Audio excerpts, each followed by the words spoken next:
Hey guys, it's Vandy Azul by our Carpe Vanguard deck profile. So if you guys enjoyed, don't forget to like, comment, subscribe, and sorry. This time we are covering Lyrical Monasterio for DZ set A Astesice, aka Kairi. So Kairi, this set got a surprise new grade 3, which none of us saw coming until the very last minute, because that's when Bushy actually revealed that Kairi was getting a new grade 3 this set. Though the signs were kind of there because Kairi has been getting sprinkles of support like Magnolia has been since the start of DZ, so we should have all assumed it would have gotten a new form, but none of us did. Anyways, let's get this started, shall we see what we got, because honestly the new Kairi is a very interesting topic, so to speak. First today we have our energy generator. It's our ride deck crest. You may own ride deck crest in your ride deck. Auto ride deck, when you ride, put this card to your crest zone. If you win second, you get energy charge 3, continuous, made to 10 energy, and auto begin your right phase, energy charge 3, and act once per turn, energy about 7, draw a card. All pretty solid. You get a free 3 energy every turn. If you win second, you get an extra 3 on top of that, and if you end up having 7 or more energy at a time, you can blast out 7 of it to draw a card. In this deck, there is one specific unit that takes up 4 energy, so you will never actually use the draw skill, but if you run into the situation where you have to use the draw skill, at least it possibly allows you to get an extra unit on board, so we have to run this as a ride deck crest, basically, just so we have alternate resources. As for our normal units, first up we have our starter and Sentinels Neon.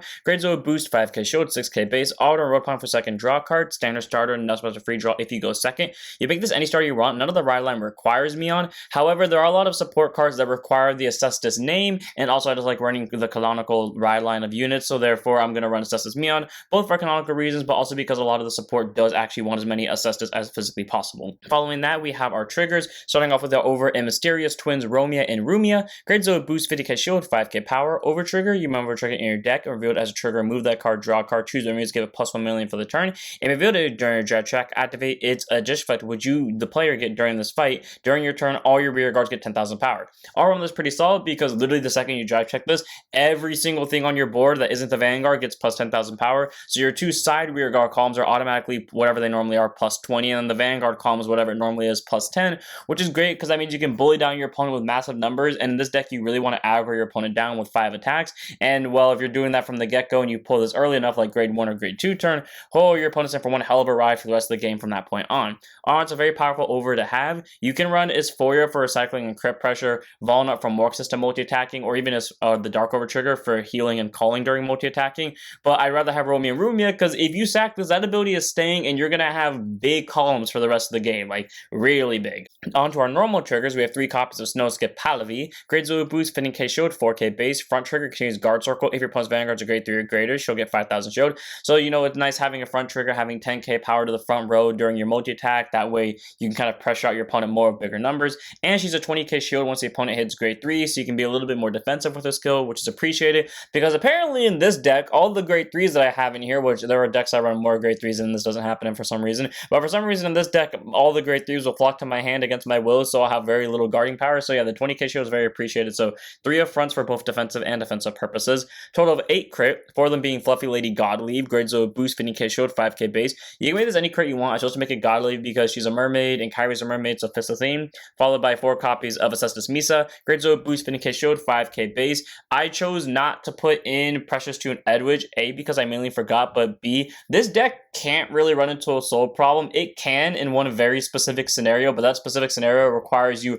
missing every single one of your soul chargers and hitting every single one of your soul blasters, of which there's only 1 of. So yeah, it's very solid, not run Edwidge, but we have 8 crit for the overall pressure, followed by 4 heal and Astesice Economy. Grade 0 boost, 15k shield, 5k power. Obviously run the heal trigger to have recovery options, so in case we get pushed to the end game of 5 damage, at least we can possibly heal out of it so we don't die at 6. On to our normal units, we first start off with 4 copies of Conspicuous Anxiety Kadia. Grade 1 boost, 5k shield, 5k base. Auto when placed on rear guard circle. If your Vanguard's in Astesice, she gets 10,000 power for the turn. So downsides to her, she is a 5k base, meaning she does not hit for good numbers. Upside to her, regardless of what grade you're at, regardless of what grade your opponent is at, and regardless of when she is placed or how she is placed, she'll get plus 10k as long as the Vanguard's in Astesice. Meaning on your grade 1 turn, you have a 15k body. And if you call 2 of these the same column, that's 30k. Or behind the Vanguard, that's a 23k column. Yeah, this card's really good. It's free plus 10,000 power. It works really well with the multi-attack aspect of this deck. It can come out of nowhere and just start swinging for numbers, and it will basically be able to hit literally every single thing under the sun because it'll always be a 15k base because this entire deck has a ride line of Astesice units. So yeah, 4 of Katia. Just great grade 1 beat stick and does her job so well because at bare minimum, she's asking for a 5k drop. On to our next grade 1, we have 4 copies of a combo card in Next Step La Plume. Grade 1 boost 5k shield, aka base. Auto when she's placed on rear guard circle. If your Vanguard is an Astesice, you can choose a grade 2 less card from your soul with Astesice in its card name, and you may call it to an open rear guard circle as rest. If you called it during the battle phase, you can stay in that called unit. So all around pretty solid because just like our previous card Kaya, she can be called during the battle phase or by any specific mean just to be able to call extra rear guards and consider multi-attack, especially because Kairi can now bounce columns. So being able to recycle rear guards in a very specific way and get really big pokes out of it and get board presence is great. But also you can just call La Plume in the early game before either side really even gets past grade 2 and then use it to call out any of your Astesice ride line cards, whether it be Mion, Nanami over here, or even Kiora, just to have a little bit more of offensive pressure in the early game while you're pressuring out your opponent and technically get yourself a 5k shield to hand because you can then bounce that card with Kairi. Either way, La Plume, very solid grade 1 to initiate multi-attacking with, but also just get board presence with, though you don't necessarily need La Plume too much because the deck does spam down the board easily, so if you want to replace with another unit that gains shield, I could completely see that, but again, I prefer having that like possible offensive build up with the board presence, so 4 of La Plume. Next up, we have 4 copies of a card that does really good in keeping up the guard power and opening up board space. Sparkling Summer Tumor Heron. Grade 1 boost 5k shield, aka base. I think when this card was revealed, I laughed at it or something along those lines by saying Astesice doesn't need this because it has a lot of self-bounce cards and so does the entire Lyrical Monasterio. And lo and behold, I'm running this as a 4 of in this deck because it honestly does work. Auto rear guard at the end of the battle, the attacker boosted, soul bots one Astesice unit, and return this card to your hand. So it puts Astesice into your drop zone, which this deck wants to use as the cost for cards that put Astesice into the soul, and then she bounces herself back to hand, adding 5k shield, but opening up space on the board for one very specific grade 2 to go off if it's on the board to initiate more board presence. Yeah, so for the record, this deck does have 2 ways to get 5 attacks regardless of what grade the opponent's Vanguard's at. This is a part of one of those lines in combination with this grade 2, and the other line is just solid with this grade 2. But point is, Tumarin, very great grade 1 because she's either helping combo into multi-attack or she's giving you an extra 5k shield to hand and proccing off the rest of your skills. So 4 of her. She's just a really good grade 1 for consistency reasons. I just like having her in the deck. Next up, we have 4 copies of our PG and Diva of Refreshing Calm Christine. Grade 1 boost 0 shield, 6k base, continuous Sentinel, to 4 Sentinels in deck and always put a guard circle. Choose one of it cannot be hit in the battle if your hand's 2 or more cards in it. Choose a card from your hand and discard it. Standard PG, nothing to specify it, because that means if this only one of cards in your hand placed on guard circle, you don't have to discard. Is great because that means be super aggressive in the early game. Spam the ever-living hell out of every single unit that is a normal unit, and then when your opponent does eventually counterattack you, throw down Christine, give him the middle finger, and you're good to go. All around, very solid PG to have. You can make this any PG you want from Lyrical Monasterio because pretty much all of them, except for the ones that came from the trial decks, have the exact same skill as Christine. The reason I choose to make it Christine is because it's on brand for the theme, because Kairi's a mermaid, this unit's a mermaid. We do have a unit that does search out mermaids. Unfortunately, she doesn't search out Sentinels, but she's still there for the theme, so I like having her at 4 of. As for our last grade 1 of the deck, it's a 1 of in the ride deck and none in the main deck of Astesice Nanami. Grade 1 boost, 5k shield, AK base. The grade 1 who, when she first came out, I misplayed with her so much because I completely forgot her skill existed, and now that I remember her skill, I play it like I'm a pro. Auto when placed on Vanguard Circle, you may choose a grade 1 less from your drop zone and call it to Rear Guard Circle as rest. So pretty much what that means is ditch either a grade 1 or a trigger for your ride deck because she'll immediately call it back. Even if it's a PG, because on the following turn, Kiora will bounce it back to your hand. So basically, it gets you an extra attacker and or an extra booster for your next turn. Cool. As for her second skill, auto when placed on Rear Guard Circle, she gets 2,000 power for the turn. That ability will never go off unless you call her via La Plume and then you bounce her back to hand, and then to play it again. Either way, though, being able to make herself a 10k base the second she's placed is good regardless of either player's grade. So worst case scenario, if you need to run her into an intercept or you want to make an 18k column with her in another grade 1, you're more than welcome to, but typically you're only using her for her Vanguard skill to basically put up board presence somewhere between these two to try to aggro down your opponent on the following turn. And again, if you do end up calling her for soul via La Plume, she'll at least be a 10k. So it's a nice one-up to have in the ride deck. You don't need in the main deck because again, you can call it from soul, and so you don't really need to waste the space on it. As for our grade 2s, 3 copies of multi-attack line number 1, Looking Up Pranks Azumi, grade 2 intercept 5k shield, 10k base, auto rear guard when your Vanguard of Kairi in his card name attacks, counterblast 1 and bounce her to your hand, then choose up to 1 Looking Up Pranks Azumi from your hand and call it to an open rear rearguard circle, basically the circle that you just called her from, and then if you call it a card, choose one of your vanguards, and it gets 5,000 power for the turn. So she essentially just gives Kairi's 5 attack ability on her own. She bounces herself back to hand as Kairi's attacking, calls itself back, gives the Vanguard 5k, and the Vanguard procs, bouncing the other column, and then just calling those, so therefore you have offensive pressure. Or you just do what I did earlier, and then you bounce Azumi via her own effect, call her back, and then use Kairi's skill, instead of bouncing the other column, because the other column might be something like this, you then just choose to call back Turmarin, who bounced herself probably, and something to back center to set up for next turn, and then boom, you got board presence. Either way though, Azumi being able to basically at least trigger 4 attacks on her own just by the Vanguard attacking to anything is great, and again, giving the Vanguard an extra 5k to add a little bit more guard power to her strength is good as well, so 3 copies of Azumi, just good grade 2 all around, but she does into the CB, so we don't want too many of her in the deck. Next up, we have every Lyrical Monasterio deck like a multi-attacks Wet Dream. What color is your wish? Valspin. Grade 2 intercept 5k shield, 10k base, auto and discard from your hand during your ride phase, soul boss 1 and bot deck her to draw a card. So cool. This deck, outside of Turmarin over here, has no other soul blasters, so that is pretty much just free real estate for you, and again, we have cards in this deck that can send stuff to soul, so not really a bad thing with the soul blast. And it gets you a draw to replace her, so there's your ride deck fodder. And a fun combo you can do for ride deck, by the way, is ditch her during your grade 1 ride, so you ride to Nanami, then you soul blast out the starter for Valspam, bot deck and draw, and then use Nanami to call back your starter, so at least you're still getting a unit out of it, and you're getting hand cards. Anyways, onto the second skill, auto and place on rearguard circle. If you persona over this turn, regardless of how she was placed, counter boss 1 and choose your vanguards and give it the following ability. Continues Vanguard, all your front row units get 5,000 power, and it keeps that ability till end of turn.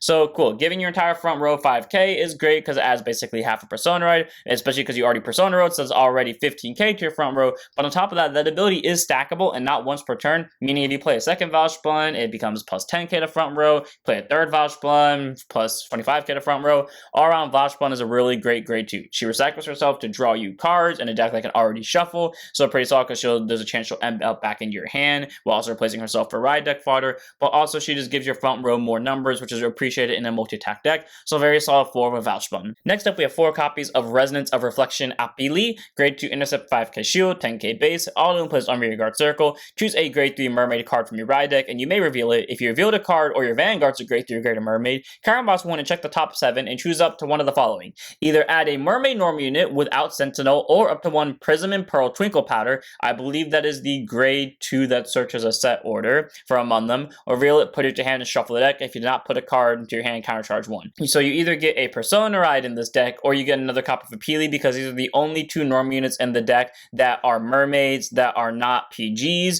or you end up getting a counter charge out of it. Either way, you're getting a deck shuffle. All around pretty solid, so that way Vesplan possibly ends back up at the top of the deck, and you possibly get important units into your hand, or again, you just shuffle your deck. As for the second skill, auto rearguard once per turn when your other form of rearguards returned to your hand by the ability of your grade 3 greater Vanguard Kairi in the card name. For energy blasting 4, you stand all of your rearguard in the same column as this unit, meaning your front row can stand basically for only 1 CB and 4 energy, and while unfortunately she doesn't get numbers, she still allows you to aggro down your opponent, with the best part about this being it does not require the opponent to be a specific grade, so you can get 5 attacks on your opponent's grade 2 Vanguard. All around, pretty solid. I like Apili a lot. She gets you consistency in terms of searching power, and she also allows you to initiate multi-attack for only 4 energy, which is kind of hefty because you only get 3 energy every turn, but since you're not really using it most of the match, you'll just stockpile it for her ability, which makes her a solid 4 for me. As for our last grade 2 in the deck, it's a one of in the red deck and none in the main deck of Astesice Kiora. Grade 2 intercept 5k shield, 10k base, auto Vanguard. When she attacks into anything, choose her rear guards and you may return to hand, so not a mandatory return, but you do have to pick something, and then change rear guard circle. During the battle that she is boosted, she gets 5,000 power. So cool, she'll be a total of a 23k most likely if she was boosted by a normal 8k,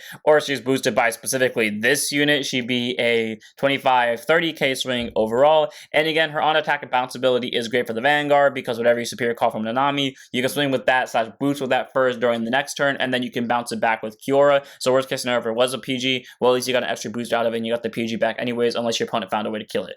All around Kiora, very solid grade 2 to have in the deck. She does allow you to be a little bit more aggressive on your grade 2 turn, but still maintain some defensive pressure, and she's an Astesice, which helps out with the rest of the deck, so one of in the right deck. As for our grade 3s, we start off with 4 copies of Bashful Striver Kinki. Grade 3 to 9% 13k base. She single-handedly makes sure this deck does not have a soul problem. Auto and place on rear guard circle by any means during any point. Choose a grade 2 or less norm unit with Astesice in his card name from your drop zone and you may put it to your soul for free. So this is your way to loot back your Kioras, your Nanamis, and your Mions. She literally grabs any Astesice and then puts it back, and then if you do, you can choose to counterblast one to give this unit 10,000 power per of turn. If you don't want to counterblast because maybe you don't have enough counterblast, or you just don't feel like giving her 10k for whatever reason, then you don't have to counterblast. You can just use her skill to put a normal unit into your soul. But still, being able to get your Astesice back to soul to pretty much just get you more soul blast targets for Valsplan and for Turmaran is great, but also being able to possibly make herself a 23k swinger again, regardless of how great the opponent's Vanguard's at, is great, because that means you can be super aggressive on your opponent's grade 2 Vanguard, to where once they hit their grade 3 during your next grade 3 turn, they're probably not going to have enough defenses to survive you going all out. So 4 of Kinky, very solid grade 3 to have, get you soul, get you numbers, good 4 of. And as for our last card on the deck, it's our amazing grade 3 who none of us saw coming because she showed up last minute and was revealed 3 days later. 1 of in the right deck, 3 of in the main deck of Astesice Live, Kairi. I like how they didn't even try like changing her name, because that's more, I think that's exactly what the grade 4 version of her is called, except Live is like in some type of either quotations or like music notes. It's something different than the triangle. But anyways, grade 3, 200 Personality, 13k base. This thing is very similar to how Magically Patriarch was treated, where it's pretty much just the grade 4, but as a grade 3, so it moves a little bit faster. So the first skill is Continuous Vanguard. If your opponent's Vanguards are grade 3 or greater, all your rear guards placed this turn get 5,000 power. That verbatim is the exact same skill of OG Live Kairi, except the thing is it requires the opponent to be at grade 3 or greater, but OG Live Kairi technically required the opponent to be at grade 3 or greater anyways, because the only way to get to grade 4 was either on your second grade 3 turn or on your first grade 3 turn when your opponent's specifically at grade 3, so you can use Superior Ride grade 1. Either way though, giving all your rear guards who are placed by any means, whether it was normal call or superior call, from anywhere mind you, plus 5k for free, is great. So you know, every single thing that allows for multi-attack is automatically amazing for pressure. Following that, her second skill is Auto Vanguard. When she attacks into anything, she's up to 2 of your rear guards and bounce it to your hand.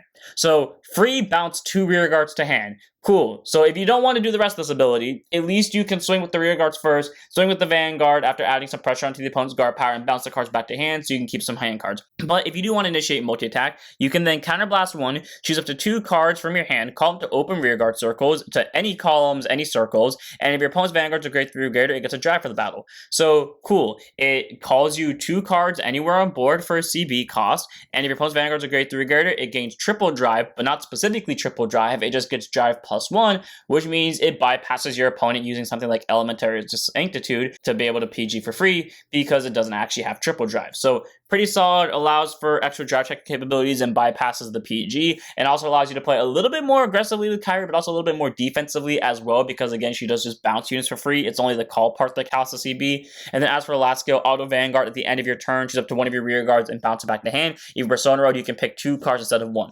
All around pretty solid, because that way at the end of the turn, the cards you called with the multi-attack, you can then bounce back to your hand. So say for example, your only 2 real targets in your hand are PGs, because that's literally the only card you have. You Persona that turn, call the PG, swing at your opponent's Vanguard twice for 16k bases. Your opponent guards or doesn't matter. Kairi then swings, counterblast, bounce the PGs, call the PGs back. She gains triple drive. They guard, doesn't matter. Triple drive, doesn't matter.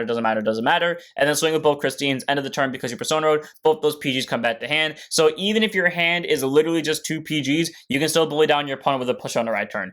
All around, Kairi, very amazing grade 3. She gives every single unit that's called 5k, which allows for an extra 5k drop on every single card, so some things that might not be able to hit before can now hit. She allows you to bounce stuff back to your hand for free and possibly initiate multi-attack for only 1 CB, has triple drive, can bypass the Sanctitude order, and she allows you to return your important rear guards at the end of your turn to your hand, so you can be super aggressive and still maintain your really powerful pieces. All around, very amazing grade 3. This is a really well done combination of both the grade 3 and the grade 4 Kairis, so 3 of them in the main deck, 1 of them in the ride deck. And without further ado, that's it for this one. Hope all of you guys enjoyed. Honestly, this deck is very fun to play. You get to basically aggro your opponent down from either turn 1 or turn 2. You can survive your opponent's attack and then just abuse them with Kairi, and it's pretty much just like playing a grade 4 while your opponent's at grade 2 and then going full power while your opponent's at grade 3 like you normally would. Alright, it's a fun deck to play, and if you're a fan of Kairi, then I definitely recommend you try it out. And without further ado though, I'm going to end this one here. I hope all of you guys enjoyed. Don't forget to like, comment, and subscribe. Join the Discord on Twitch. I'll see you all in the next one. Don't forget to send up your Vanguards.